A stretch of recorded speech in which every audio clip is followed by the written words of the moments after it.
आज की कहानी है छोटी बुआ, जो कि आने वाले त्योहार रक्षाबंधन से संबंधित है। रक्षाबंधन का त्योहार पास आते ही मुझे सबसे ज्यादा जमशेदपुर झारखंड वाली बुआ जी की राखी के कुरियर का इंतजार रहता था। कितना बड़ा पार्सल भेजती थी बुआ जी। तरह तरह के विदेशी ब्रांड वाले चॉकलेट, गेम्स, मेरे लिए कलरफुल ड्रेस, मम्मी के लिए साड़ी, पापा जी के लिए कोई ब्रांडेड शर्ट। इस बार भी बहुत सारा सामान भेजा था उन्होंने। पटना और रामगढ़ वाली दोनों बुआ जी ने भी रंग बिरंगी राखियों के साथ बहुत सारे गिफ्ट्स भेजे थे। बस रोहतास वाली जया बुआ की राखी हर साल की तरह एक साधारण से लिफाफे में आई थी। 5 राखियां, कागज के टुकड़े में लपेटे हुए रोली चावल और 50 का एक नोट। मम्मी ने चारों बुआ जी के पैकेट डाइनिंग टेबल पर रख दिए थे ताकि पापा ऑफिस से लौटकर एक नजर अपनी बहनों की भेजी राखियां और तोहफे देख लें। पापा रोज की तरह आते ही टेबल पर लंच बॉक्स का थैला और लैपटॉप की बैग रखकर सोफे पर पसर गए थे। चारों दीदी की राखियां आ गई है। मम्मी ने पापा के लिए किचन में चाय चढ़ाते हुए आवाज लगाई थी, जया का लिफाफा दिखाना जरा। पापा बोले। पापा जया बुआ की राखी का सबसे ज्यादा इंतजार करते थे और सबसे पहले उन्हीं की भेजी राखी कलाई में बांधते थे। जया बुआ सारे भाई बहनों में सबसे छोटी थी, पर एक वही थी जिसने विवाह के बाद से शायद कभी सुख देखा हो। विवाह के तुरंत बाद देवर ने सारा व्यापार हड़प कर घर से बेदखल कर दिया था। तब से फूफा जी की मानसिक हालत बहुत अच्छी नहीं थी। मामूली सी नौकरी कर थोड़ा बहुत कमाते थे। बेहद मुश्किल से बुआ घर चलाती थी। इकलौते बेटे श्याम को भी मोहल्ले के साधारण से स्कूल में डाल रखा था। बस एक उम्मीद सी लेकर बुआ जी किसी तरह जिए जा रही थी। जया बुआ के भेजे लिफाफे को देखकर पापा कुछ सोचने लगे थे। गायत्री, इस बार रक्षाबंधन के दिन हम सब सुबह वाली पैसेंजर ट्रेन से जया के घर रोहतास बिहार उसे बगैर बताए जाएंगे। जया दीदी के घर। मम्मी तो पापा की बात पर एकदम से चौंक गई थी। आपको पता है न कि उनके घर में कितनी तंगी है। हम 3 लोगों का नाश्ता और खाना भी जया दीदी के लिए कितना भारी हो जाएगा। वो कैसे सब कुछ मैनेज कर पाएगी। पर पापा की खामोशी बता रही थी कि उन्होंने जया बुआ के घर जाने का मन बना लिया है और घर में ये सबको पता था कि पापा के निश्चय को बदलना बेहद मुश्किल होता है।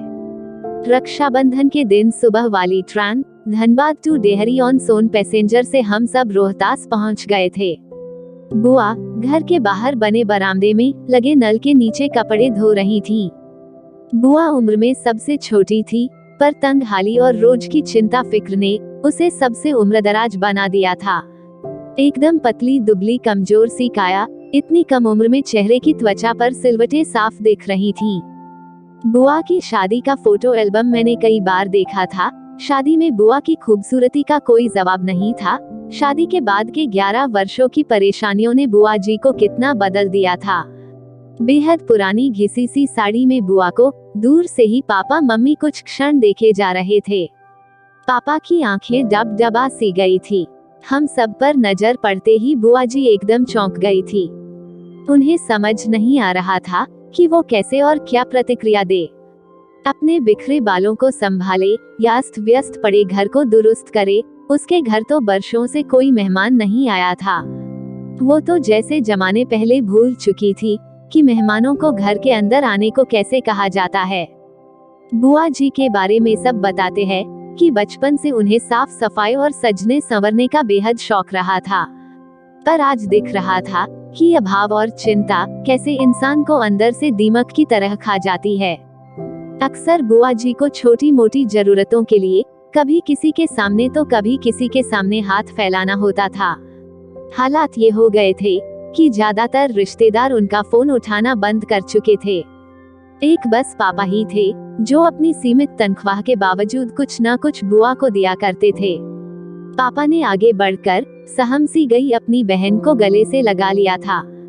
भैया भाभी मन्नू, तुम सब अचानक आज सब ठीक है न? बुआ ने कांपती सी आवाज में पूछा था। आज वर्षों बाद मन हुआ राखी में तुम्हारे घर आने का, तो बस आ गए हम सब। पापा ने बुआ को सहज करते हुए कहा था। भाभी आओ न अंदर, मैं चाय नाश्ता लेकर आती हूँ। जया बुआ ने मम्मी के हाथों को अपनी ठंडी हथेलियों में लेते हुए कहा था, जया तुम बस बैठो मेरे पास, चाय नाश्ता गायत्री देख लेगी। हम लोग बुआ जी के घर जाते समय रास्ते में रुककर बहुत सारी मिठाइयाँ और नमकीन ले गए थे। मम्मी किचन में जाकर सबके लिए प्लेट लगाने लगी थी। उधर बुआ कमरे में पुरानी फटी चादर बिछे खटिया पर अपने भैया के पास बैठी थी। बुआ जी का बेटा श्याम दौड़कर फूफा जी को बुला लाया था। राखी बांधने का मुहूर्त शाम 7 बजे तक का था। मम्मी अपनी नंद को लेकर मॉल चली गई थी, सबके लिए नए ड्रेसेस खरीदने और बुआ जी के घर के लिए किराने का सामान लेने के लिए। शाम होते होते पूरे घर का हुलिया बदल गया था।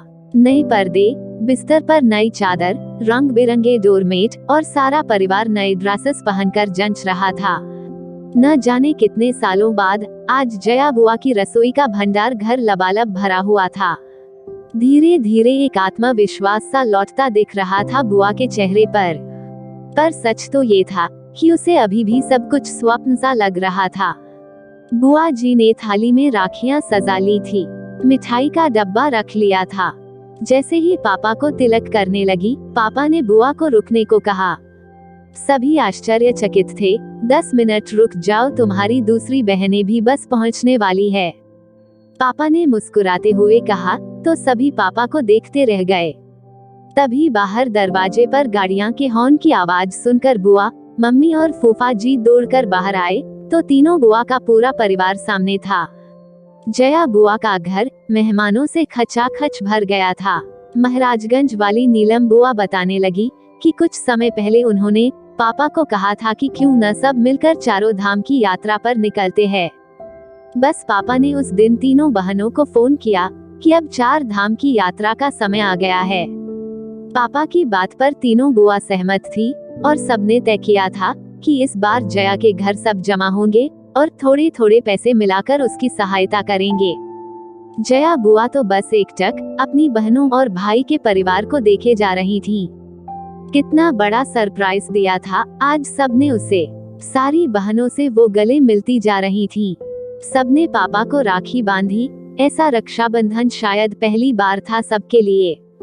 रात एक बड़े रेस्तरां में हम सभी ने डिनर किया। फिर गप्पे करते जाने कब काफी रात हो चुकी थी। अभी भी जया बुआ ज्यादा बोल नहीं रही थी। वो तो बस बीच बीच में छलक आते अपने आंसू पोंछ लेती थी। बीच आंगन में ही सब चादर बिछा कर लेट गए थे। जया बुआ पापा से किसी छोटी बच्ची की तरह चिपकी हुई थी, मानो इस प्यार और दुलार का उसे वर्षों से इंतजार था। बातें करते करते अचानक पापा को बुआ का शरीर एकदम ठंडा सा लगा तो पापा घबरा गए थे। सारे लोग जाग गए थे, पर जया बुआ हमेशा के लिए सो गई थी। पापा की गोद में एक बच्ची की तरह लेटे लेटे वो विदा हो चुकी। पता नहीं कितने दिनों से बीमार थी और आज तक किसी से कही भी नहीं थी। शायद आज तक सबसे मिलने की आशा लिए ही जिंदा थी शायद। हर रोज एक नई कहानी देखने के लिए चैनल को सब्सक्राइब करें और बेल आइकन दबाना ना भूलें।